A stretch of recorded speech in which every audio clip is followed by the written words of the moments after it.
如果當初我冇諗住靠一間小食店養活一家四口，會唔會唔使咁慘？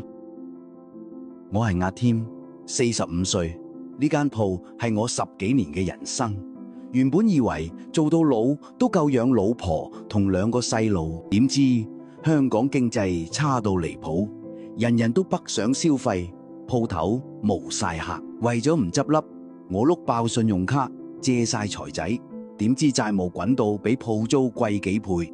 黑財日日上門恐嚇，淋晒紅油，我驚到夜晚瞓唔到。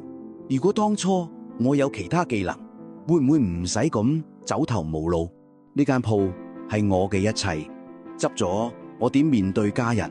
試過揾幫手，但債務好似無底深潭，冇人肯伸手。我好想救翻間鋪，揾到一絲希望。有冇人可以話我知點樣先走得出呢條死路？